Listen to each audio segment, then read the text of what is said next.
Hello dear students, welcome to Radhika community of economics. आज का हमारा टॉपिक है मैक्रो इकोनॉमिक्स थ्योरीज का पार्ट नंबर सेकंड। पहले हम पार्ट 1 को डिस्कस कर चुके हैं। पार्ट 1 में हमने क्या क्या डिस्कस किया था भाई? पार्ट 1 में हमने डिस्कस की थी 4 कंजप्शन की हाइपोथेसिस। कौन कौन सी? फर्स्ट हमने डिस्कस किया था एब्सोल्यूट इनकम हाइपोथेसिस। सेकंड हमने कौन सा डिस्कस किया था भाई? Kuznets consumption function. Third life cycle hypothesis को डिस्कस किया था भाई, लाइफ साइकिल हाइपोथेसिस को। और फोर्थ नंबर पे हमने कौन सा डिस्कस किया था भाई? Permanent income hypothesis. तो आज हम करेंगे भाई इससे आगे पार्ट सेकंड, लेकिन उससे पहले हम एक बार पार्ट 1 को रिवाइज कर लेते हैं अभी जस्ट। तो देखो भाई, पार्ट 1 में हमने सबसे पहले क्या किया था भाई? सबसे पहले हमने पार्ट 1 में क्यों इसको रिवाइज क्यों कर रहे हैं भाई हम? क्योंकि आज हम इनसे रिलेटेड क्वेश्चन आंसर भी करेंगे भाई, तो इसलिए पार्ट 1 को भी एक बार रिवाइज कर लेते हैं। ज़्यादा डिटेल में नहीं करेंगे भाई, रफली। देखो, पार्ट 1 में हमने सबसे पहले किया था भाई एब्सोल्यूट इनकम हाइपोथेसिस। किसका गिवन है भाई? एब्सोल्यूट इनकम हाइपोथेसिस गिवन है जेएम मेनार्ड केन्स का भाई, जेएम केन्स का। तो क्या हुआ था भाई, सबसे पहले यूएसए के डाटा कलेक्ट किए किसने? जॉन मेनार्ड केन्स ने। कब से कब तक के? 1914 टू 1929। 1914 टू 1929 तक के डाटा कलेक्ट किए जॉन मेनार्ड केन्स ने यूएसए के। और अपने डाटा के बेस पर क्या पाया भी उन्होंने कि कंजप्शन जो है वो किसका फंक्शन है? इनकम का। और जैसे जैसे इनकम इंक्रीज करेगी कंजप्शन भी इंक्रीज करेगा, लेकिन इनकम से कम मात्रा में। एक तो ये पाया भाई। सेकंड क्या पाया भाई? कि अगर किसी व्यक्ति की इनकम है 0 तो भी उस व्यक्ति का कंजप्शन क्या है भाई? पॉजिटिव, यानी कि वो फिर भी कुछ ना कुछ कंज्यूम अवश्य करेगा। तो ये पाया भी उसने अपने कंजप्शन फंक्शन के डाटा में जो उन्होंने कलेक्ट किया, टाइम सीरीज डाटा। तो time series data, cross section data और पैनल डाटा मैं आपको पहले पार्ट 1 में करवा चुका हूं भाई। आई होप आप सभी को समझ में आ गया होगा। तो आगे देखो भाई, तो और क्या पाया था भाई? अगर इनकम 0 तो भी कुछ ना कुछ कंज्यूम करेगा। तो यहाँ से हमने केन्स का कंजप्शन फंक्शन क्या निकाला था भाई? C equal to C bar plus C naught Y. ये इसके डाटा पर के बेस पर इसका कंजप्शन फंक्शन आ गया था भाई। C total consumption, C bar consumption without income, C naught a part of income which spend on consumption भाई। क्लियर है जी? उसके बाद हमने क्या किया था भाई? हमने यहाँ से निकाली थी मार्जिनल प्रोपेंसिटी टू कंज्यूम। ये भी सभी को निकालनी आ गई होगी भी, मार्जिनल प्रोपेंसिटी टू कंज्यूम कैसे निकालते हैं। तो कैसे निकालते हैं भाई? मार्जिनल प्रोपेंसिटी टू कंज्यूम होता क्या है वो देखो भी। पहले एमपीसी होती क्या है? एमपीसी क्या होती है भाई? A unit change in consumption due to unit change in income. Consumption में चेंज होना किसकी वजह से? इनकम की वजह से। उसको क्या बोलते हैं भाई? Marginal propensity to consume. तो इसको हमने कैसे फाइंड किया था भाई? और चेंज हमें कौन बताता है? डेरिवेशन। तो हमने इस कंजप्शन फंक्शन का with respect to Y derivation किया था। डेरिवेशन भी आपको सिखा चुका हूं भाई मैं, सिंपल। तो सी बार का डेरिवेशन क्या होगा? 0 और सी नोट वाई का सी नोट। तो यहाँ से हमारी एमपीसी कितनी आई थी? सी नोट, जो कि कांस्टेंट थी।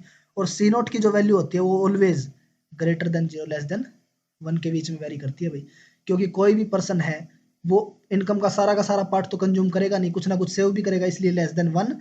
और 0 तो होगा नहीं भी, क्योंकि जीवित रहने के लिए कुछ ना कुछ तो कंजप्शन करना पड़ेगा, तो इसलिए 0 से बड़ा। समझे भाई? उसके बाद हमने किया, निकाली थी भाई यहाँ से APC, average propensity to consume. तो केन्स का कंजप्शन फंक्शन क्या था? 20। एपीसी कैसे निकालेंगे? Divide by Y both side. तो यहाँ पे एपीसी क्या आ गई थी हमारी? वाई को मैं अलग अलग डिवाइड करवा दूंगा भाई बोथ के। तो यहाँ से सी नॉट वाई से वाई कैंसिल हो जाएगा भाई, ठीक है। तो ये आ गई हमारी एवरेज प्रोपेंसिटी टू कंज्यूम। तो अब कंक्लूजन क्या निकला था भाई केन्जियन हाइपोथेसिस का, या केन्जियन कंजप्शन फंक्शन, जिसको साइकोलॉजिकल लॉ ऑफ कंजप्शन के नाम से भी जाना जाता है भाई? कब आई थी ये? 1936 में, ठीक है जी। तो देखो, तो एवरेज प्रोपेंसिटी टू कंज्यूम क्या होती है केन्जियन में? डिक्लाइन भाई। कब? जब इनकम इंक्रीज करती है। तो ये इसका क्या निकला था कंक्लूजन भाई? केन्स का कंक्लूजन क्या निकला डाटा के बेस पर? कि जैसे जैसे इनकम इंक्रीज करेगी एपीसी डिक्लाइन करेगी। तो कैसे करेगी भाई? देखो, अगर इनकम इंक्रीज तो टोटल वैल्यू छोटी, तो एपीसी क्या करेगी? डिक्लाइन भाई। समझ रहे हो ना? तो एपीसी क्या करेगी भाई, डिक्लाइन केन्ज इन कंजप्शन फंक्शन में। तो ये किसका कंक्लूजन निकल के आया भाई, केन्ज का। उसके बाद कौन आया भाई, साइमन कुजनेट्स।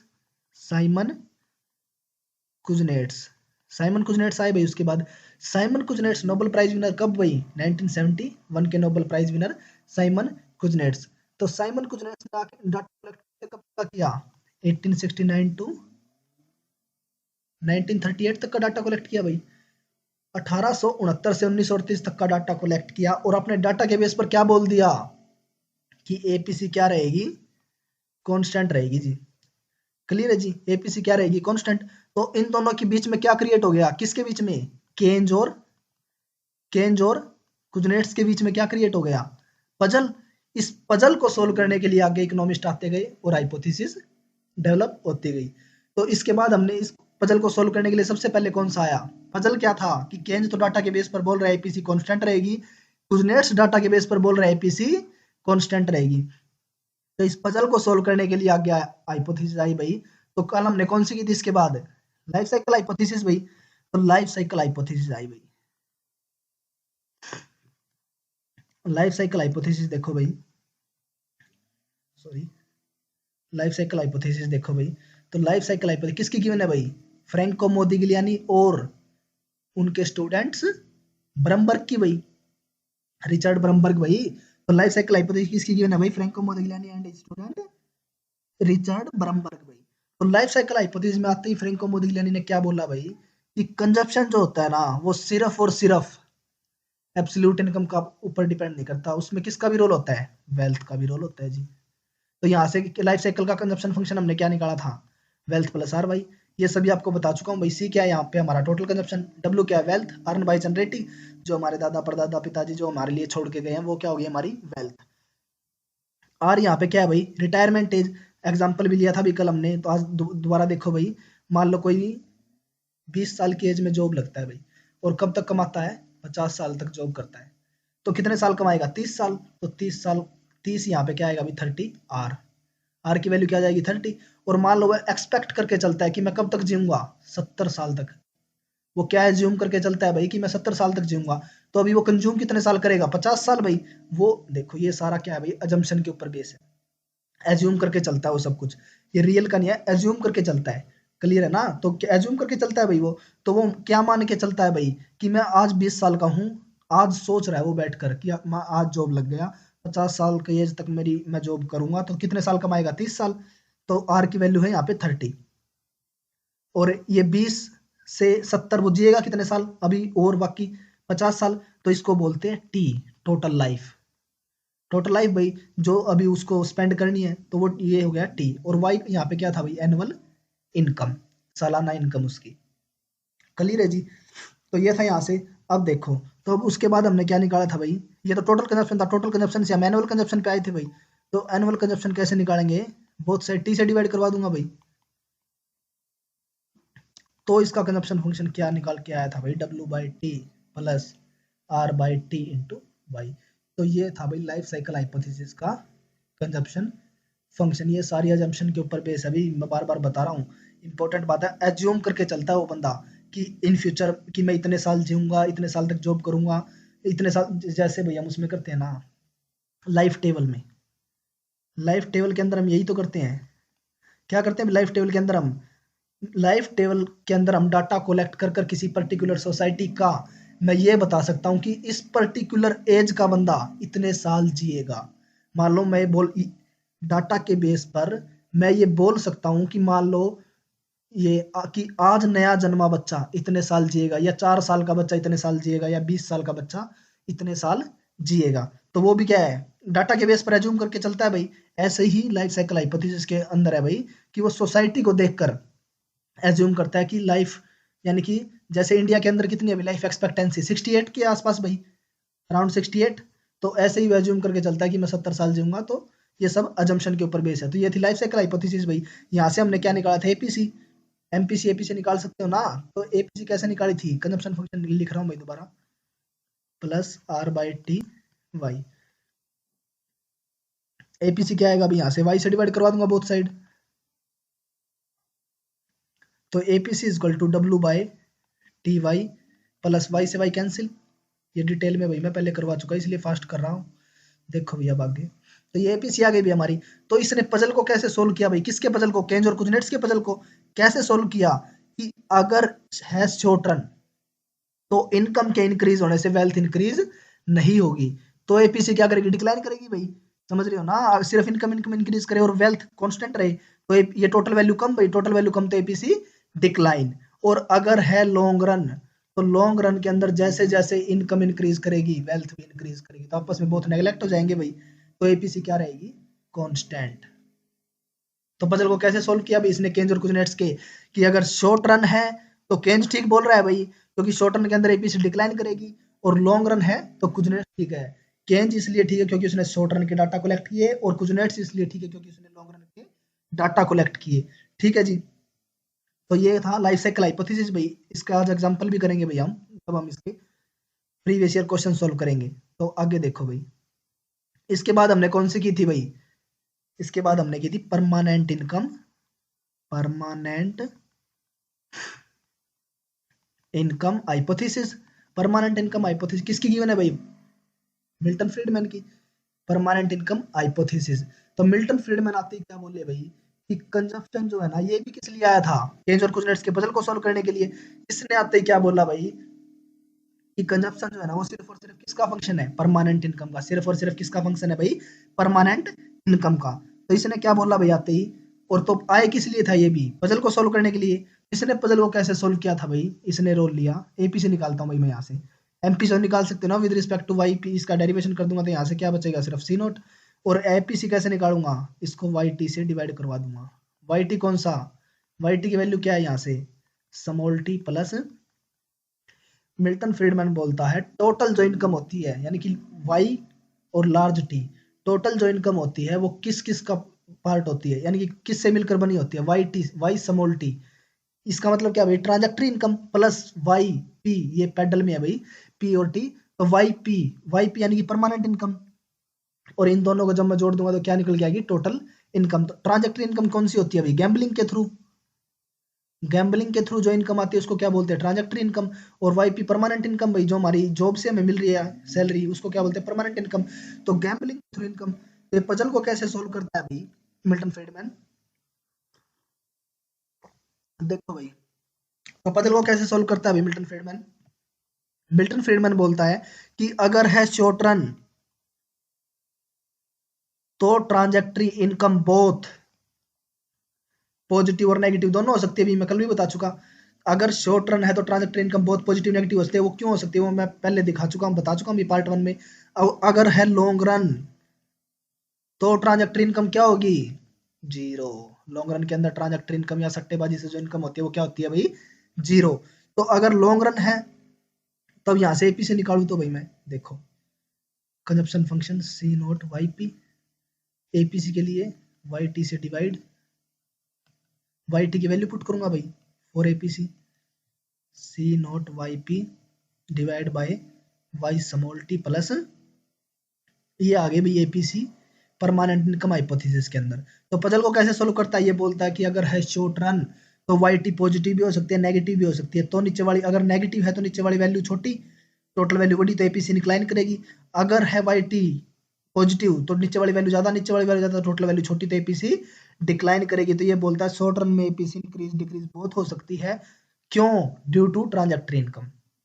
ये रोल देता है। अगर है लॉन्ग रन तो लॉन्ग रन के अंदर ट्रांजैक्टरी इनकम जीरो, ट्रांजैक्टरी इनकम जीरो तो यहाँ पे जीरो आ जाएगा भाई, तो वाईपी से वाईपी कैंसिल, तो एपीसी क्या हो जाएगी, कांस्टेंट। तो इस प्रकार से मिल्टन फ्रीडमैन इसके पजल को सोल्व करता है भाई, किसके पजल को, केंज और कुजनेट्स के पजल को भाई। तो यहाँ तक हम पहले कर चुके भाई कल, ठीक है ना, यहाँ तक हम कर चुके हैं भाई। अब आगे देखो भाई, जस्ट वेट भाई, आगे देखो, एक मिनट भाई, देखो भाई, देखो भाई, आज हम करेंगे भाई सेकंड पार्ट में drift theory of consumption given by Arthur Smith and James Tobin भाई। तो ड्रिफ्ट थ्योरी ऑफ कंजप्शन भी किस लिए आई होगी भाई, पजल को सोल्व करने के लिए। पजल को सॉल्व करने के लिए, किसके पजल को सॉल्व करने के लिए? केंज और कुजनेट्स के पजल को सॉल्व करने के लिए। किसके पजल को सॉल्व करने के लिए भाई? केंज और कुजनेट्स के पजल को सॉल्व करने के लिए। तो ड्रिफ्ट थ्योरी में आर्थर स्मिथ क्या बोलता है भाई कि लॉन्ग रन में बात वही करेगा भाई ये भी, कि शॉर्ट रन में एपीसी डिक्लाइन और लॉन्ग रन में एपीसी डिक्लाइन क्यों नहीं करती है, कांस्टेंट रहती है भाई। तो ये देखो क्या बोलता है भाई, ये 7 फैक्टर को लेके चलता है भाई, ये इन 7 फैक्टर को लेके चलता है और इन 7 फैक्टर के बेस पर बताता है भाई शॉर्ट रन में एपीसी डिक्लाइन क्यों करती है और लॉन्ग रन में एपीसी कांस्टेंट क्यों रहती है। तो अब हम पहले ये देखते हैं भाई लॉन्ग रन में एपीसी डिक्लाइन क्यों नहीं करती। तो देखो ये क्या बताता है भाई, एक मिनट भाई, ये देखो फर्स्ट ये बोलता है भाई कि अगर है लॉन्ग रन, तो लॉन्ग रन के अंदर लोग क्या करते हैं भाई, जितनी भी अपनी सेविंग करी है ना उन्होंने, उससे क्या कर लेते हैं भाई, वो एसेट्स खरीद लेते हैं भाई, तो कंज्यूम कर लेते हैं भाई लॉन्ग रन में अपनी इनकम को, तो इसलिए उनका लॉन्ग रन में कंजप्शन बढ़ जाता है। सेकंड क्या बोलते हैं, ये भाई बिल्कुल डिटेल में है, यानी कि लार्ज लार्ज पॉइंट्स है भाई ये, लेकिन हम इनको सिर्फ टू दी पॉइंट करेंगे, हमारे लिए इतना इनफ है भाई।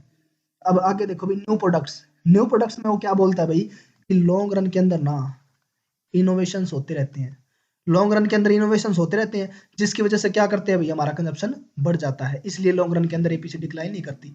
थर्ड ये क्या बोलता है, अर्बनाइजेशन, कि लॉन्ग रन में अब आज के टाइम क्या हो रहा है भाई, सोसाइटी अर्बनाइजेशन यानी कि माइग्रेशन हो रहा है भाई रूरल टू अर्बन, तो इस वजह से क्या हो रहा है भाई, कंजप्शन बढ़ता जा रहा है, लोगों का कंजप्शन बढ़ता जा रहा है, इसलिए लॉन्ग रन में एपीसी डिक्लाइन नहीं करती। और क्या होता है लॉन्ग रन में, एज डिस्ट्रीब्यूशन, एज डिस्ट्रीब्यूशन का क्या रोल बताता है भाई ये, कि जैसे जैसे टाइम बीतता जा रहा है तो क्या होता जा रहा है, ओल्ड एज जो पर्सन है ना, ओल्ड एज पर्सन वो बढ़ते जा रहे हैं, और ओल्ड एज पर्सन बढ़ते जा रहे हैं, तो वो क्या करते हैं, वो सिर्फ कंज्यूम करते हैं, इनकम उनकी क्या होती जाती है अभी, कम या नियर टू जीरो। समझ रहे हो भाई, तो जैसे जैसे ओल्ड एज पर्सन बढ़ते जा रहे हैं, वो कंजप्शन उनका सिर्फ उनका कंजप्शन ही रह जाता है भाई, इसलिए लॉन्ग रन में कंजप्शन बढ़ता है, डिक्लाइन नहीं करता। फिफ्थ पॉइंट क्या बोलता है भाई, decline in saving motive, decline in saving motive में क्या बोलता है भाई कि जैसे जैसे एज बढ़ती जाती है तो इनकम तो उसकी क्या हो जाती है, नियर टू जीरो, तो वो अब वो कंज्यूम कहाँ से करता है, अपनी सेविंग से, तो इसलिए सेविंग क्या होती जाती है, कम। समझ रहे हो भाई। सिक्स पॉइंट में वो क्या बोलता है भाई कि अगर है लॉन्ग रन, तो लॉन्ग रन के अंदर क्या होता है भाई, कंज्यूमर क्रेडिट, कंज्यूमर क्रेडिट का मतलब यहाँ पे क्या है, ये बोलता है कि लॉन्ग रन के अंदर लोगों को नई नई फैसिलिटीज मिलती है, फॉर एग्जांपल डेबिट कार्ड मिल गया भाई, एटीएम कार्ड मिल गया, क्रेडिट कार्ड मिल गया, इसकी वजह से क्या है भाई हमारा कंजप्शन बढ़ता जा रहा है लॉन्ग रन में नई नई फैसिलिटीज के आने पर। और सेवंथ क्या बोलता है भाई, एक्सपेक्टेशन ऑफ इनकम इंक्रीजिंग, ये बोलता है भाई लॉन्ग रन के अंदर वो जो कंज्यूमर है वो ये एक्सपेक्ट करके चलता है कि इन फ्यूचर उसकी इनकम इंक्रीज होगी, इस वजह से वो अपना कंजप्शन बढ़ा देता है, इसलिए लॉन्ग रन में कंजप्शन बढ़ता है, डिक्लाइन नहीं करता भाई। तो ये बताता है भाई ये कि लॉन्ग रन, अब ये बता दिया अब इसने लॉन्ग रन में कंजप्शन क्यों बढ़ता है, यानी कि डिक्लाइन क्यों नहीं करता। तो ये था भाई आर्थर स्मिथ का कॉन्सेप्ट भाई, कि लॉन्ग रन में कंजप्शन क्यों बढ़ता है और शॉर्ट रन में कंजप्शन एपीसी डिक्लाइन क्यों करती है। तो शॉर्ट रन में एपीसी डिक्लाइन, क्योंकि शॉर्ट रन में ये सभी फैसिलिटीज हमें मिलती नहीं है, इसलिए शॉर्ट रन में तो एपीसी डिक्लाइन करते हैं और लॉन्ग रन में एपीसी कांस्टेंट रहती है। क्लियर है जी। तो ये 7 फैक्टर्स को ध्यान में रखना भाई। तो ये भी पजल को कैसे सोल्व करता है कि शॉर्ट रन में तो एपीसी डिक्लाइन करेगी और लॉन्ग रन में एपीसी कांस्टेंट रहेगी। ठीक है जी। अब आगे चलो भाई, इसके बाद फिर कौन सा आया भाई, इसके बाद आया भाई, एक मिनट भाई,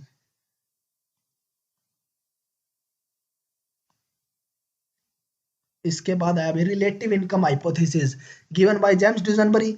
तो रिलेटिव इनकम हाइपोथेसिस क्या था भाई, इंपॉर्टेंट है भाई, बिल्कुल ध्यान से देखो। तो रिलेटिव इनकम हाइपोथेसिस आई भाई जेम्स ड्यूजनबरी की, रिलेटिव इनकम हाइपोथेसिस। तो रिलेटिव इनकम हाइपोथेसिस में जेम्स ड्यूजनबरी क्या बोलता है भाई, देखो सबसे पहले तो रिलेटिव इनकम हाइपोथेसिस भी किस लिए आई होगी भाई, केन्स और कुजनेट्स के पजल को सोल्व करने के लिए।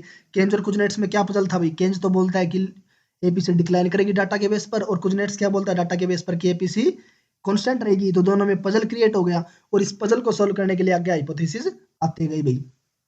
ठीक है। तो रिलेटिव इनकम हाइपोथेसिस में क्या बोलता है भाई जेम्स ड्यूजनबरी कि शॉर्ट रन में एपीसी डिक्लाइन क्यों करती है और लॉन्ग रन में एपीसी कांस्टेंट क्यों रहती है। इसके पीछे क्या लॉजिक देता है कि कंजप्शन जो होता है ना, वो सिर्फ और सिर्फ मेरी खुद की इनकम के ऊपर डिपेंड ना करके रिलेटिव की इनकम के ऊपर भी डिपेंड करता है भाई, कि मेरा जो कंजप्शन है वो मेरी इनकम के ऊपर डिपेंड ना करके पड़ोसी की इनकम के ऊपर भी डिपेंड करता है, और इसी वजह से एपीसी डिक्लाइन और कांस्टेंट का सिस्टम पड़ता है। देखो कैसे, तो ये क्या बोलता है रिलेटिव इनकम को प्रेफरेंस देता है भाई। देखो रिलेटिव इनकम क्या होती है वो देखो पहले।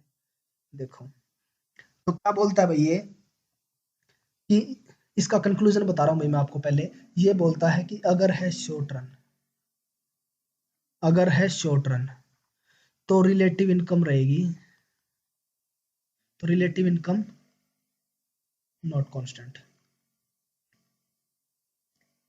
Relative income not constant. कि अगर है शॉर्ट रन तो रिलेटिव इनकम कांस्टेंट नहीं होगी, और अगर रिलेटिव इनकम कांस्टेंट नहीं होगी तो एपीसी डिक्लाइन करेगी। समझ रहे हो भाई? अगर रिलेटिव इनकम कांस्टेंट नहीं होगी तो एपीसी क्या करेगी? डिक्लाइन भाई। और अगर है लॉन्ग रन और रिलेटिव, तो लॉन्ग रन के अंदर रिलेटिव इनकम क्या मानता है ये? रिलेटिव इनकम रहेगी कांस्टेंट। क्लियर है जी? लॉन्ग रन के अंदर ये क्या बोलता है? रिलेटिव इनकम क्या रहेगी? कांस्टेंट। तो एपीसी क्या रहेगी? कांस्टेंट। ये कंक्लूजन बोलता है भैया। तो उसके बाद देखो, तो अब ये देखो भी रिलेटिव इनकम होती क्या है पहले। मैं एक सिंपल एग्जांपल लेके चलता हूँ भाई। मान लो भाई 2% है। पहले रिलेटिव इनकम का कॉन्सेप्ट समझो भी, शॉर्ट रन लॉन्ग रन में कांस्टेंट का सिस्टम क्या है भाई। देखो एक एग्जांपल लेके चलता हूँ। मान लो 1% है ए और बी, 2% है भाई ए और बी, एक सोसाइटी में रहते हैं भाई, और दोनों गवर्नमेंट कॉलेज हिसार के अंदर ना, गवर्नमेंट कॉलेज हिसार के अंदर जॉब पर है भाई। ए पर्सन तो जॉब पर है भाई, पीएन की जॉब पर, और बी पर्सन है भाई कॉलेज के अंदर असिस्टेंट प्रोफेसर। ठीक है जी? तो दोनों जॉब पर है भाई। तो कॉमन सेंस की बात है भाई, ए पर्सन की जो सैलरी है वो कम हो गया as comparison to B person. तो मैं मान लेता हूँ भाई ए पर्सन की सैलरी है 100 रुपीज और बी पर्सन की सैलरी है भाई 200 रुपीज। ठीक है जी? तो ए पर्सन की सैलरी कितनी है अभी? 100 रुपीज, और बी पर्सन की सैलरी कितनी है? 200 रुपीज। तो अब देखो रिलेटिव इनकम कांस्टेंट क्या होती है और रिलेटिव इनकम कांस्टेंट नहीं होने का मतलब क्या है वो देखो भाई आप। अगर मान लो पे कमीशन अप्लाई हो जाए भाई, पे कमीशन जब अप्लाई होगा, मान लो 14 पे कमीशन अप्लाई हुआ था भाई, तो 14 पे कमीशन जब अप्लाई हुआ तो बोथ की इनकम इंक्रीमेंट करेगी सेम प्रोपोर्शन में। समझ रहे हो ना? मान लो 10% का इंक्रीमेंट मिला भी इनको, तो ए की इनकम कितनी इंक्रीज होगी? 110 रुपए। और बी की इनकम भी 10% इंक्रीज करेगी तो कितनी इंक्रीज होगी? 220 रुपए भाई। देखो भाई 220 रुपए भाई। तो इस अगर सिचुएशन है ये, तो इस सिचुएशन को बोलते हैं, इस सिचुएशन को बोलते हैं रिलेटिव इनकम का कांस्टेंट होना, रिलेटिव इनकम का कांस्टेंट होना। तो अब रिलेटिव इनकम का मतलब समझो, रिलेटिव इनकम का ये मतलब कतई नहीं है कि बोथ की इनकम सेम हो। रिलेटिव समझो ना, रिलेटिव इनकम का ये मतलब कतई नहीं है कि बोथ की इनकम सेम हो। रिलेटिव इनकम कांस्टेंट का मतलब है कि अगर उनकी इनकम इंक्रीज करे तो बोथ की इंक्रीज हो, और डिक्रीज करे तो बोथ की डिक्रीज हो, अगर और सेम प्रोपोर्शन में। अगर ऐसा होता है तो उसको बोलते हैं रिलेटिव इनकम कांस्टेंट है। और रिलेटिव इनकम कांस्टेंट कब नहीं होगी? और लॉन्ग रन के अंदर हमेशा ऐसा ही होता है भाई। जब भी देखो मान लो दोनों ये जॉब पर थे भाई गवर्नमेंट कॉलेज हिसार में, तो जैसे ही फाइनेंस सॉरी जैसे ही पे कमीशन अप्लाई होगा तो इनकम इंक्रीज करेगी भाई, और सेम प्रोपोर्शन में। लॉन्ग रन के अंदर ऑलवेज रिलेटिव इनकम क्या रहेगी? कांस्टेंट भाई। और शॉर्ट रन में पॉसिबिलिटी है, शॉर्ट रन के अंदर पॉसिबिलिटी है। क्या पॉसिबिलिटी है भाई शॉर्ट रन के अंदर? शॉर्ट रन के अंदर पॉसिबिलिटी है A person B person, 100 income थी भाई, 200 इनकम थी। शॉर्ट रन के अंदर पॉसिबिलिटी यानी कि ये हो सकता है भाई शॉर्ट रन के अंदर कि ए की इनकम कुछ दिन पहले इंक्रीज हो जाए। मान लो इसकी इनकम 110 हो गई और इसकी अभी तक 200 ही है। समझ रहे हो भाई? तो शॉर्ट रन में ऐसी पॉसिबिलिटी है कि यानी कि रिलेटिव इनकम क्या हो जाए भाई?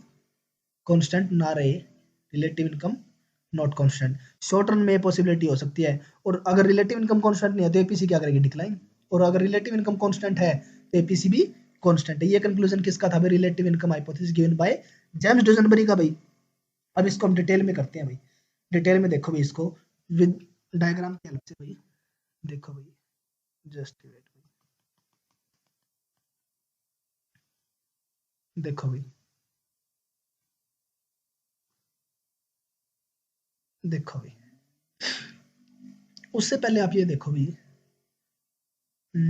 एक मिनट में मैं नेक्स्ट पे जाता हूँ। देखो उससे पहले आप देखो भाई, मार्केट सक्सेस कब होती है? मार्केट सक्सेस कब होगी भाई?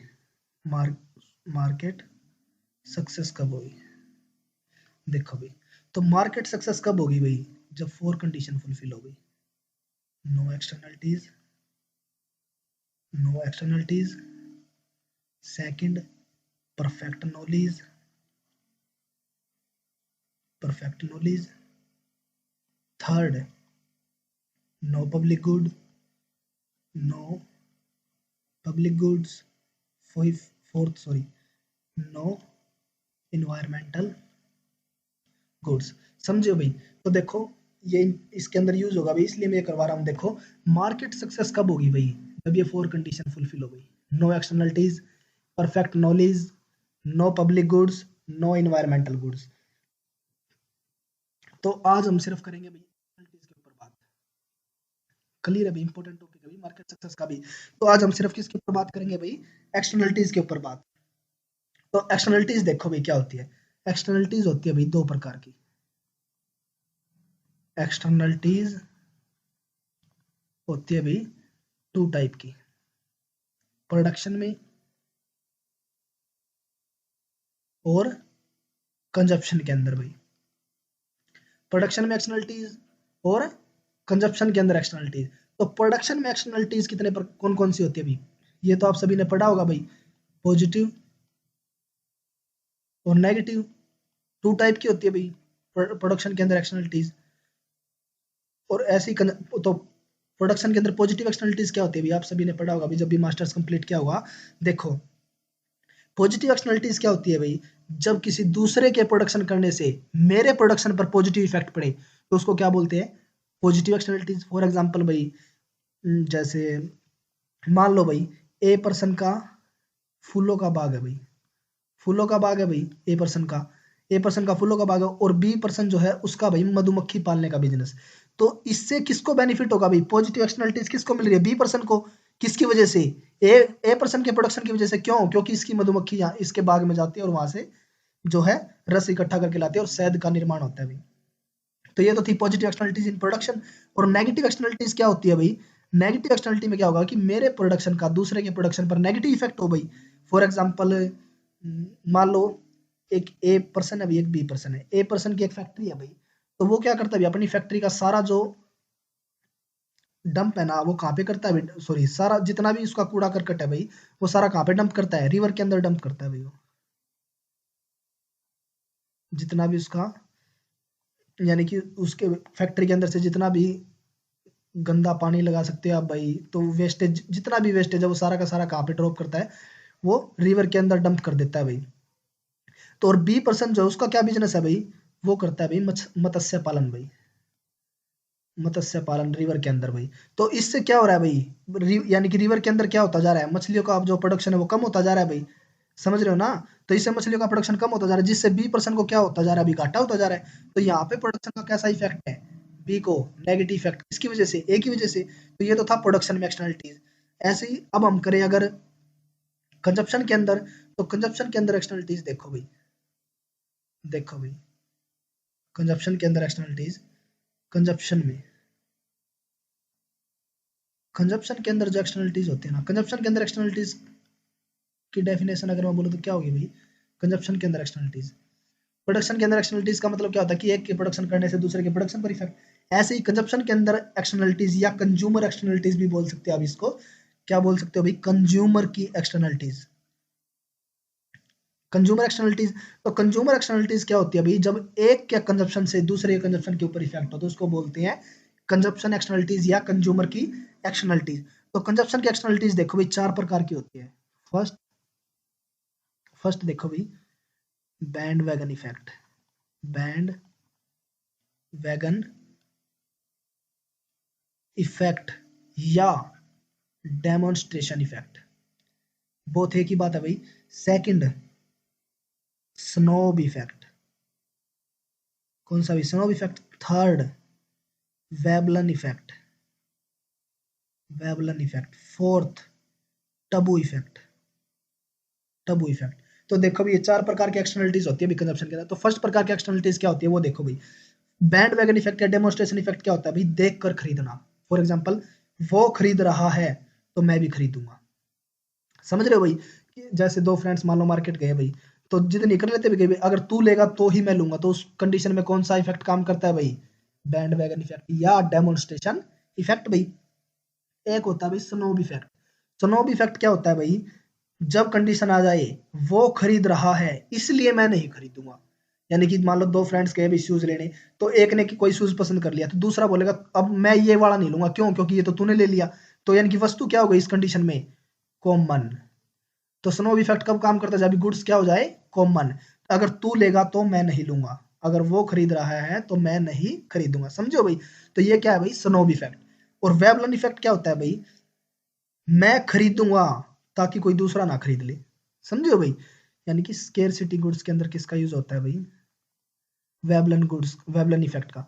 तो स्केरसिटी फॉर एग्जांपल भाई, मैं खरीदूंगा ताकि कोई दूसरा ना खरीद ले। फॉर एग्जांपल मान सकते हैं भाई, विराट विराट कोहली का बैट है भाई, विराट कोहली का बैट है, या एम एस धोनी, महेंद्र सिंह धोनी का बैट है भाई। तो वो यहाँ पे कौन सी गुड्स है भाई, वो स्केरसिटी गुड्स है। तो उसको कोई पीपल क्यों खरीदता है, ताकि कोई दूसरा ना खरीद ले, समझ रहे हो ना। तो स्केरसिटी जब गुड्स होती है तो उसमें कौन सा इफेक्ट काम करता है, वेवलन इफेक्ट। क्लियर है जी। और टबू इफेक्ट क्या होता है भाई, वो नहीं खरीद रहा इसलिए मैं नहीं खरीदूंगा, दूसरा नहीं खरीद रहा इसलिए मैं भी नहीं खरीदूंगा। तो उस कंडीशन में कौन सी एक्सटर्नलिटीज होती है भाई, टबू इफेक्ट वाली, समझो भाई। तो ये चार प्रकार की एक्सटर्नलिटीज है भाई कंजप्शन के बिहेवियर में भी, या कंज्यूमर बिहेवियर में, जिसकी वजह से मार्केट फेल होती है भाई, समझो भाई। अब चलो भाई नेक्स्ट देखो भाई, अब हम कहाँ पर थे, रिलेटिव इनकम हाइपोथेसिस के ऊपर भाई। तो अब देखो भाई, रिलेटिव इनकम हाइपोथेसिस के अंदर दो इफेक्ट है भाई, एक तो बैंड वैगन इफेक्ट या डेमोन्स्ट्रेशन इफेक्ट, बात एक ही है भाई। और सेकंड है भाई रैचर्ट इफेक्ट, रैचर्ट इफेक्ट भाई। तो अब उसको समझो भाई, डायग्राम से करते हैं भाई हम देखो रिलेटिव इनकम हाइपोथेसिस। एक मिनट भाई, मैं निकालता हूँ रिलेटिव, देखो भाई रिलेटिव इनकम हाइपोथेसिस।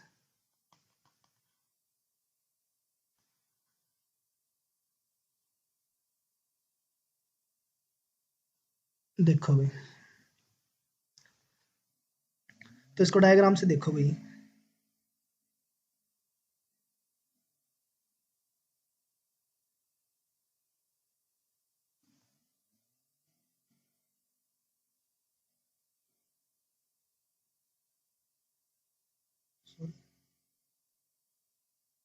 ये अभी 45 से कंजप्शन फंक्शन,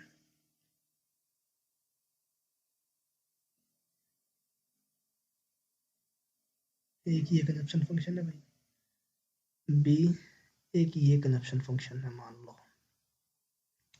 अब देखो भाई, तो ओरिजेंटल एक्सिस पर क्या लिया भाई, इनकम, और वर्टिकल एक्सिस पर ले लिया भाई मैंने कंजप्शन। ये तो है भाई, रेड वाली जो है वो क्या है भाई, 45 डिग्री वाली लाइन, ठीक है जी।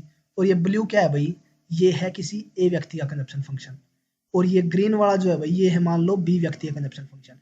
वही एग्जांपल लेके चल रहा हूँ अभी मैं, सेम जो हमने वो एग्जांपल लिया था ना, 2% है ए, जो ए तो क्या था भाई पीएन, और बी क्या है, असिस्टेंट प्रोफेसर। तो ए यहाँ पर क्या है, पुअर पर्सन है, और बी यहाँ पर क्या है, रिच पर्सन। तो इनका कंजप्शन फंक्शन देखो आप, ए पर्सन का कंजप्शन फंक्शन ज्यादा है, किससे कंपैरिजन करें तो बी से। तो इसीलिए आप ये सुनते हैं ये भी जनरली, कि गरीब व्यक्ति का जो कंजप्शन फंक्शन होता है वो हाई होता है एज कंपैरिजन टू अमीर व्यक्ति। ऐसा क्यों होता है भाई, ऐसा क्यों होता है भाई, ड्यू टू डेमोन्स्ट्रेशन इफेक्ट या बैंड वैगन इफेक्ट, समझ रहे हो भाई। दिखावे के कारण गरीब व्यक्ति जो है वो अधिक कंज्यूम करता है, क्यों, ताकि वो भी अपने आप को अमीर व्यक्ति के लेवल पर लेके आना चाहता है भाई। इसलिए दिखावे की वजह से जो कंजप्शन होता है उसको बोलते हैं डेमोन्स्ट्रेशन इफेक्ट। तो यहाँ पर ए व्यक्ति का कंजप्शन ज्यादा है बी व्यक्ति के कंजप्शन से, क्यों, कंजप्शन फंक्शन, सॉरी कंजप्शन ज्यादा नहीं है, कंजप्शन फंक्शन आई है एक गरीब व्यक्ति का बी अमीर व्यक्ति से। तो ऐसा किस लिए भाई, डेमोन्स्ट्रेशन इफेक्ट की वजह से, डेमोन्स्ट्रेशन इफेक्ट की वजह से भाई। तो डेमोन्स्ट्रेशन इफेक्ट, तो यहाँ पे क्या काम कर गया भाई, डेमोन्स्ट्रेशन इफेक्ट। अब ये देखो भाई, कंजप्शन का रोल क्या होता है भाई, गरीब व्यक्ति का कंजप्शन आई क्यों होता है भाई। मान लो भाई ए पर्सन की टोटल इनकम है भाई 10,000 रुपए मंथली, सॉरी पर डे की लो भाई आप। मान लो भाई ये पर डे कमाता है भाई 500 रुपीज, तो कितना उसकी बेसिक गुड्स में ही कितना खर्च हो जाएगा भी उसका, मान लो 400 रुपीज खर्च हो जाता है। तो अपनी इनकम का कितना पार्ट कंज्यूम करता है, 80%। ऐसी एक बी पर्सन है भाई, उसकी डेली की इनकम है भाई 2000 रुपीज, तो वो मान लो अपने कंजप्शन के ऊपर खर्च करता है 800 या 1000, मान लो भाई 1000 रुपीज। तो अपने इनकम का कितना पार्ट कंज्यूम करता है, 50% सिर्फ। इस वजह से देखो कंजप्शन तो रिच पर्सन का ही ज्यादा होता है as comparison to poor person, लेकिन कंजप्शन फंक्शन ज्यादा होता है पुअर पर्सन का। समझ रहे हो ना किस सेंस में बोल रहा हूं मैं। क्योंकि गरीब व्यक्ति की इनकम कम होती है, इनकम कम होती है इसलिए वो अपनी इनकम का बहुत ज्यादा पार्ट किसमें, बेसिक गुड्स में कंज्यूम कर जाता है भाई, और अमीर व्यक्ति अपनी इनकम का थोड़ा पार्ट कंज्यूम करता है, इसलिए गरीब व्यक्ति का कंजप्शन फंक्शन हाई होता है एज कंपैरिजन टू एक रिच पर्सन भाई। समझो भाई। तो अब देखो भाई, तो यहाँ पे एग्जांपल लिया भाई हमने, एक पुअर पर्सन है, एक रिच पर्सन है भाई। अब देखो भाई, देखो भाई यहाँ पे हमारा कंजप्शन, मैं एक एग्जांपल लेके चलता हूँ। मान लो भाई ए व्यक्ति की इनकम है 100 रुपए, 100 रुपए, तो इसके ऊपर ये कंजप्शन कर रहा है भाई C1 कंजप्शन कर रहा है, C1 कंजप्शन कर रहा है, और बी व्यक्ति की इनकम है मान लो 200 रुपए, तो बी व्यक्ति 200 पे कितना कंजप्शन कर रहा है, इससे थोड़ा सा ज्यादा भाई, C2, C2 कंजप्शन कर रहा है भाई। अब मैं मान लेता हूँ भाई कि ए व्यक्ति की जो इनकम है ना वो डबल हो जाती है, यानी कि ए व्यक्ति की इनकम कितनी हो जाती है, 200 रुपए, तो ए व्यक्ति 200 रुपए पे कितना कंज्यूम करेगा भाई, ब्लू से दिखाता हूँ भाई, ए व्यक्ति 200 के ऊपर कितना कंज्यूम करेगा, C3 भाई, ए व्यक्ति 200 इनकम पर कितना कंज्यूम करेगा, C3। अब मैं मान लेता हूं भाई कि ए व्यक्ति का कंजप्शन, सॉरी, ए व्यक्ति की इनकम वापस 100 रुपीज हो जाती है। जब ए व्यक्ति की इनकम वापस 200 से 100 पे आती है तो उसका कंजप्शन कितना होना चाहिए, C1 के ऊपर भाई, यानी कि यहाँ पे आना चाहिए भाई अपने कंजप्शन फंक्शन पे पॉइंट के ऊपर। लेकिन ऐसा नहीं होता भाई, क्यों, क्योंकि एक बार अगर कोई बंदा पीक लेवल का कंजप्शन कर लेता है तो वापस इनकम कम होने पर भी वो अपना कंजप्शन उतना कम नहीं कर पाता जितनी उसकी इनकम कम हुई होती है। तो अब वो कहाँ पर आएगा, मैं कलर चेंज करता हूँ, ब्लैक लेता हूँ भाई, तो अब वो कहाँ पे जाएगा, 100 रुपीज इनकम पर मान लो वो यहाँ पे आएगा भाई। तो नया कंजप्शन फंक्शन क्या होगा भाई, देखो, एक मिनट भाई,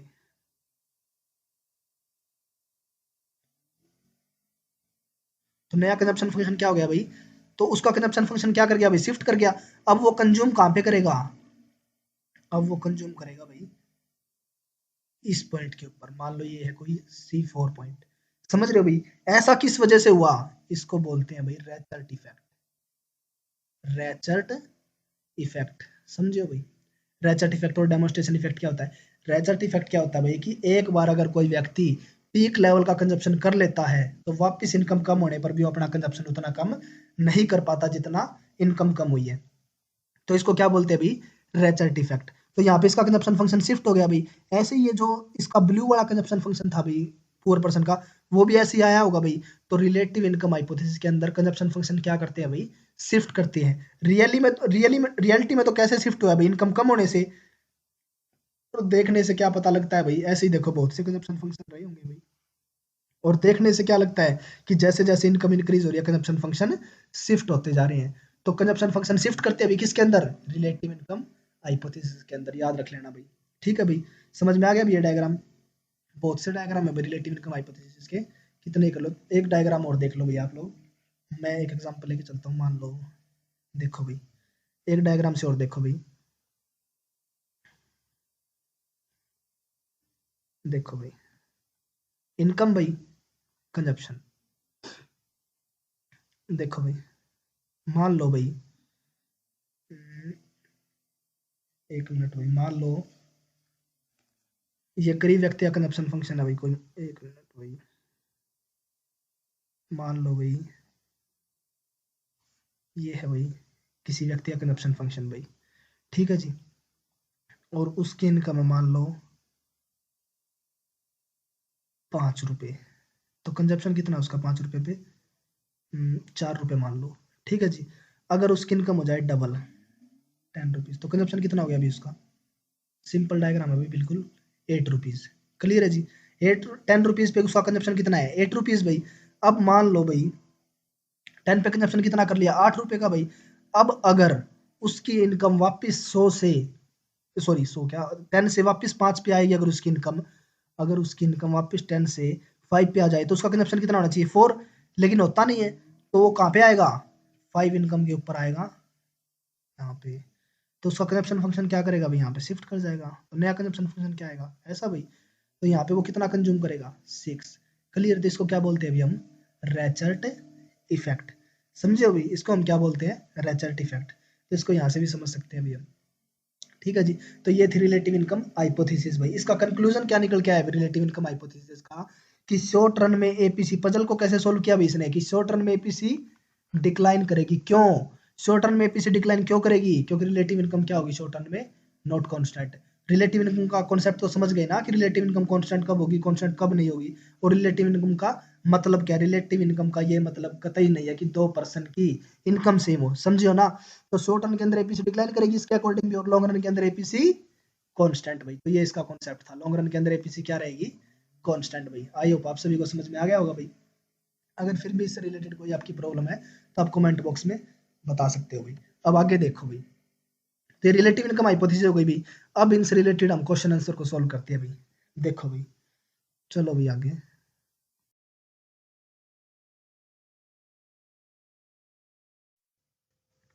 देखो भाई फर्स्ट क्वेश्चन, तो देखिए, एक मिनट भाई इसको जूम कर लेते हैं थोड़ा। देखो भाई, फर्स्ट देखो, तो 33 नंबर क्वेश्चन में क्या बोल रहा है भाई? Identify the correct chronological order of the following. तो मैं पार्ट वन में आपको पहले ही बता चुका हूँ भाई कि हम जिस सीक्वेंस में कर रहे हैं ना वो सीक्वेंस करेक्ट नहीं है। तो करेक्ट सीक्वेंस लिखो भाई आप सभी। तो देखो भाई, सबसे पहले हाइपोथेसिस आई थी भाई केन्स की, एब्सोल्यूट इनकम हाइपोथेसिस, या जिसको साइकोलॉजिकल लॉ ऑफ कंजप्शन भी बोलते हैं भाई। तो सबसे पहले आई भाई केन्स की absolute income hypothesis. Second number पे आया भाई Kuznets consumption function, Kuznets consumption function. Third पे आई भाई ड्रिफ्ट थ्योरी, ड्रिफ्ट थ्योरी किसकी भाई? आर्थर स्मिथ और टोबिन की भाई, ड्रिफ्ट थ्योरी। फोर्थ नंबर पे आया भाई relative income hypothesis, relative income hypothesis James Duesenberry का भाई। फिफ्थ पे आई भाई life cycle hypothesis, life cycle hypothesis. और सिक्स्थ नंबर पे आया भाई परमानेंट इनकम हाइपोथेसिस। ठीक है जी, सिक्स्थ पे कौन सा आया? Permanent income hypothesis. तो ये इनका करेक्ट सीक्वेंस है भाई। क्लियर है जी? तो यहाँ से कर लेना। तो सबसे पहले क्या आएगा भाई? ये ऑप्शन, उसके बाद कौन सा आएगा? रिलेटिव, उसके बाद कौन सा आएगा? लाइफ साइकिल, और फिर लास्ट में कौन सा आएगा? परमानेंट। तो ये इनका करेक्ट सीक्वेंस है भाई। तो यहाँ से कर लेना भाई। नेक्स्ट क्वेश्चन देखो भाई। अब नेक्स्ट क्वेश्चन देखो भाई, देखो भाई, एक मिनट भाई।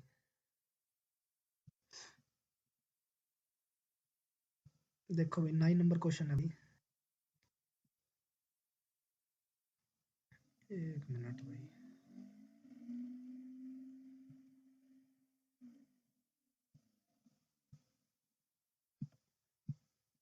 देखो भाई 9 क्वेश्चन देखो भाई।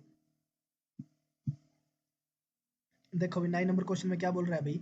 Assuming life cycle hypothesis, let a person start working when he is 20 years old, वर्क्स until the age of 60 and expects to die at the age of 70. If this person earns say 1.5 lakh annually when he is 20 to 30 years, 2 lakh annually when he is 30 to 45 years, and 3 lakh annually when he is 40 to 60 years, then his lifetime average propensity to consume क्या पूछ रखा है भाई? APC, average propensity to consume. तो APC life cycle hypothesis के अंदर APC पूछ रहा है भाई। तो सबसे पहले देखो भाई किसका था भाई लाइफ साइकिल हाइपोथेसिस? फ्रैंको मोदिग्लियानी का भाई। तो फ्रैंको मोदिग्लियानी ने क्या बोला था भाई अपने कंजप्शन फंक्शन के अंदर कि कंजप्शन जो होता है वो सिर्फ और सिर्फ एब्सोल्यूट इनकम के ऊपर डिपेंड नहीं करता, उसके अंदर किसका भी रोल होता है? वेल्थ का। तो यहाँ से इसका कंजप्शन फंक्शन हमने क्या निकाला था? ये भाई। तो ये तो टोटल कंजप्शन था, देखो हमने क्या किया था? वाई से डिवाइड करवा, सॉरी टी से डिवाइड करवाया था भाई। तो कंजप्शन फंक्शन क्या आया था इसका निकल के? ये भाई 4 एपीसी, एपी से निकालनी है अभी हमें। तो इसको क्या करूंगा? बोथ साइड वाई से डिवाइड करवा दूंगा भाई। तो W by T Y plus R by R Y by T Y, Y से वाई कैंसिल। तो एपीसी क्या आएगी भाई यहाँ से हमारी? W by T Y plus R by T. तो ये हमारी क्या आ जाएगी भाई यहाँ पे? एपीसी आ गई भाई। तो अब देखो भाई, एपीसी आ गई भाई। तो अब वैल्यू पुट करो भाई। तो क्या बोल रहा है क्वेश्चन के अंदर? Assuming life cycle hypothesis, let a person start working when he is 20 years old। जब 20 साल का था तब वो क्या करता है भाई? काम करना शुरू करता है। और कब तक करता है? अंटिल द एज ऑफ 60, 60 साल तक था भाई। तो रिटायरमेंट एज उसकी क्या होगी? 40। तो आर की वैल्यू आ गई भी यहाँ से 40। आर क्या आ गया अभी हमारा? 40। आगे देखो, and expect to die at the age of 70। और कब तक जीने की संभावना है उसकी? 70, यानी कि जब तक वो 70 साल का ना हो जाए। तो यानी कि कितने साल और जिएगा भी वो? 50 साल और। वो कब सोच रहा है ये बात? जब वो 20 साल का है तब वो ये बात सोच रहा है भाई। ठीक है। तो उसके बाद देखो ये, और 20 से 30 साल है तो 1.5 लाख पर मंथ कमाएगा, 2 लाख पर मंथ कमाएगा 30 से 45 एज में, और 3 लाख पर मंथ कमाए, सॉरी एनुअली भाई, एनुअली कमाएगा जब वो 40 to 60 ईयर्स का है। तो एपीसी पूछा हुआ है, वेल्थ इसने दे नहीं रखी भाई, एपीसी निकालना भाई हमें, वेल्थ दे नहीं रखी, तो वेल्थ नहीं दे रखी तो वेल्थ को क्या पुट करेंगे हम, जीरो। तो यहाँ से ये सारा टोटल क्या आ जाएगा हमारा, जीरो। आर की वैल्यू कितनी निकल के आई है हमारी 40, टी की वैल्यू कितनी निकल के आई है 50, तो पुट कर दूंगा भाई मैं, तो यहाँ से कितना आ जाएगा 0.80, समझो भाई। तो यहाँ से कितना आ जाएगा भाई 0.80 आ जाएगा भाई, यहाँ से 0.80, क्लियर है जी। तो ये था हमारा ये क्वेश्चन भाई। अब नेक्स्ट देखो भाई फास्टली, एक मिनट भाई, थर्ड,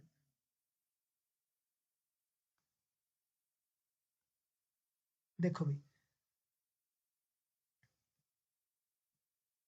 क्वेश्चन नंबर 41, देखो भाई क्वेश्चन नंबर 41, तो क्या बोल रहा है भाई 41 नंबर क्वेश्चन में, which of the following is not true for the Keynesian consumption consumption function आया था c equal to c bar plus c naught y, ये हमारा केंजियन कंजप्शन फंक्शन था भाई। तो अब ये क्या बोल रहा है देखो, average propensity to consume is equal to marginal propensity to consume, तो निकाल लो भाई यहाँ से एमपीसी और एपीसी। एमपीसी कैसे निकालते हैं, विद रिस्पेक्ट टू वाई, इसका डेरिवेशन कर दो। एमपीसी होता क्या है भाई, a unit change in consumption due to unit change in income, यानी कंजप्शन में चेंज होने की वजह से इनकम में कितना, सॉरी इनकम में चेंज होने की वजह से कंजप्शन में कितना चेंज होगा, हमारी मार्जिनल प्रोपेंसिटी टू कंज्यूम भाई। तो चेंज को कौन बताता है, डेरिवेशन भाई। तो डेरिवेशन कर देंगे हम इसका with respect to Y, constant का derivation zero, C naught Y का derivation with respect to C naught. तो एमपीसी कितनी आई यहाँ से, MPC equal to C naught, तो ये एमपीसी आ गई।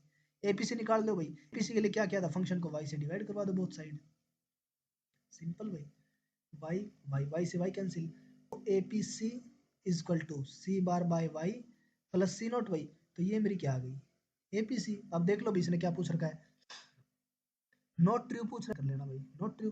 तो average propensity to consume is equal to marginal, गलत भाई, एमपीसी क्या है सी नॉट, एपीसी क्या है C bar bye plus C naught, तो फर्स्ट ऑप्शन गलत है भाई, फर्स्ट रॉन्ग है भाई मेरा। सेकंड देखते हैं, average propensity to consume is greater than the marginal propensity to consume. तो एमपीसी तो क्या है सिर्फ सी नॉट, और एपीसी क्या है C bar by Y plus C naught, यानी कि सी नॉट के अंदर कुछ ना कुछ तो ऐड होगा। तो कॉमन सेंस की बात है, एपीसी क्या होगी, ग्रेटर देन एमपीसी, किसके अंदर, केंजियन कंजप्शन फंक्शन के अंदर, क्लियर है जी। तो यहाँ से बी ऑप्शन तो क्या है हमारा। अब सी देखो, marginal propensity to consume is constant, बिल्कुल भाई, एमपीसी क्या है सी नॉट, तो ये क्या है कांस्टेंट, और सी नॉट की वैल्यू कहाँ पे वेरी करती है, greater than zero less than one, ठीक है जी। फोर्थ ऑप्शन देखो, average propensity to consume decline as income increase, बिल्कुल भाई, तो यही तो कॉन्सेप्ट था केन्स का। क्या कंक्लूजन निकल के आया भाई, कि जैसे इंक्रीज करेगी एपीसी क्या करेगी, डिक्लाइन, क्लियर है ना, समझ रहे हो ना। तो यही तो केज और कुजनेट्स में बदल था, केन्स तो बोलते हैं एपीसी डिक्लाइन करेगी, कुजनेट्स क्या बोलते हैं एपीसी कांस्टेंट रहेगी, ठीक है। तो फोर्थ ऑप्शन भी ठीक है भाई, थर्ड भी ठीक है, तो गलत कौन सा है, ए, तो यही हमारा क्या है आंसर ए। नेक्स्ट चलो भाई, देखो भाई नेक्स्ट बोल रहा है भाई, एक मिनट, ये देखो भाई सेवंथ नंबर क्वेश्चन देखो भाई, इसके अंदर हाइपोथेसिस से नहीं है भाई, कंज्यूमर एक्सटर्नलिटीज के अंदर से जो करवाई थी ना आपको अभी, उसके अंदर से क्वेश्चन। अभी देखो 7 नंबर क्वेश्चन देखो भाई, the demand for rare painting and rare stamps etcetera is explain by which among the following effect. तो बताया था ना रेयर, यानी कि स्कारसिटी, स्केरसिटी जहाँ पे भी आ जाए ना, तो कौन सा इफेक्ट होगा, वेबलन इफेक्ट, क्लियर है जी। आगे चलो भाई अब फास्टली,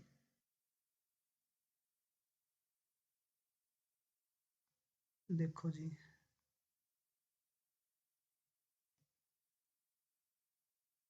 क्या क्वेश्चन है भाई, एक मिनट भाई,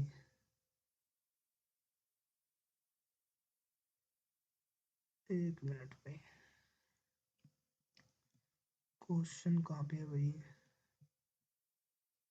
लिक्विडिटी ट्रैप, अच्छा देखो भाई 10th नंबर क्वेश्चन भाई, 10th number question of absolute in hypothesis c is equal to alpha naught plus by, where c consumption expenditure दे रखा है अल्फा नोट के consumption expenditure when income Y zero, यानी ये कंजप्शन विदाउट इनकम वाला सी बार भाई, जो हमने सी बार लिया था, और बी क्या है एमपीसी दे रखी है जो हमने सी नोट ली थी भाई।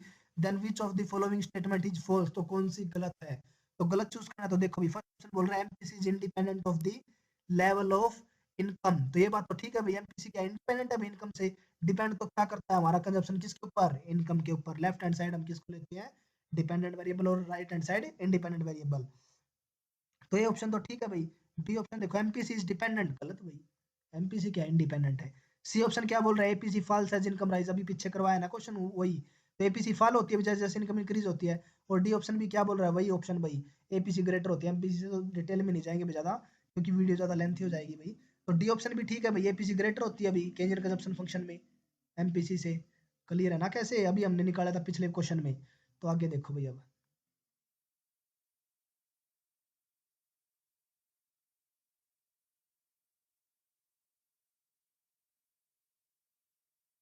एक मिनट भाई।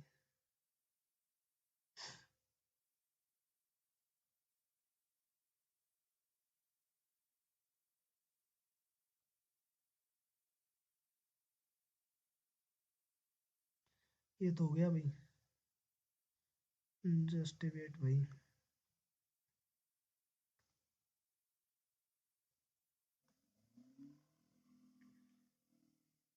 ये देखो भाई,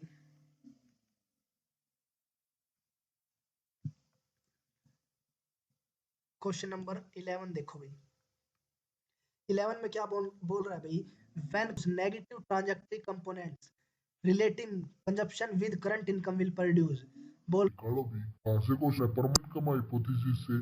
तो परमानेंट इनकम हाइपोथेसिस क्या थी? किसकी गिवन? मिल्टन फ्रीडमैन की। मिल्टन फ्रीडमैन क्या बोलता है अभी परमानेंट इनकम हाइपोथेसिस के अंदर कि कंजप्शन जो है वो सिर्फ और सिर्फ किस पे डिपेंड करता है? परमानेंट इनकम के ऊपर। और क्या बोलता है भाई? और पजल को सॉल्व करने के लिए किसका? ट्रांजैक्टरी इनकम प्लस परमानेंट इनकम का ये रोल लेता है भाई। तो एपीसी क्या नहीं भी, यहाँ से सी को डिवाइड करवा दो वाई टी से, करवा दो भाई। वाई टी की वैल्यू पुट करो तो यहाँ पे तो एपीसी हो जाएगा भाई। ये C naught Y P divide by Y P plus Y T. तो ये मेरी क्या आ गई भाई? Average propensity to consume.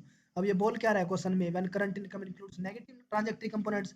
तो अगर वाई टी नेगेटिव हो जाए तो नीचे वाली वैल्यू क्या होगी? छोटी। तो एपीसी क्या करेगी? बढ़ेगी भाई एपीसी पहले से। समझ रहे हो ना? जैसे मान लो वाई पी तो दे दिया भाई 5। वैल्यू छोटी तो टोटल वैल्यू बड़ी हुई पहले से। तो एपीसी क्या करेगी? इंक्लाइन भाई। तो अब ऑप्शन पढ़ो भाई। An average propensity to consume that is lower than the. Lower गलत हुई। क्या होगी भी? ग्रेड पहले से। An average propensity to consume that is higher than the average long run propensity to consume. तो लॉन्ग रन वाली से हायर होगी ना, क्योंकि वाई टी क्या नेगेटिव, नेगेटिव तो नीचे वाली वैल्यू छोटी तो टोटल वैल्यू ज्यादा। और सी ऑप्शन में क्या बोल रहा है? An average propensity to consume that equates. तो गलत है, इक्वल नहीं होगी। और अगर वाई टी देर क्या होता भाई? पॉजिटिव। तो आंसर क्या आता?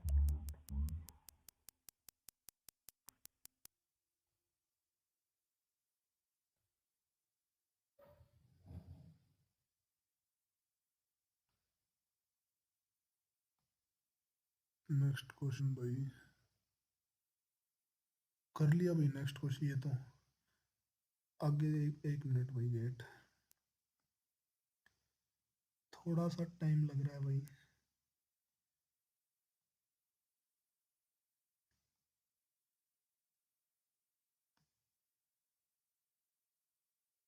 ये क्वेश्चन भी हो गया भाई हमारा। एक मिनट भाई।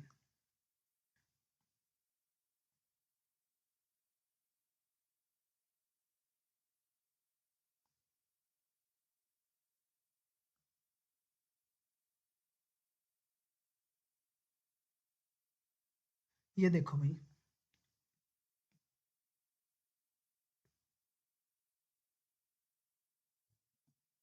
क्वेश्चन नंबर 35 देखो भाई। कहाँ से क्वेश्चन है भाई? कुजनेट्स कंजप्शन फंक्शन के अंदर से भाई। Regarding the consumption function fitted by Simon Kuznets to US economic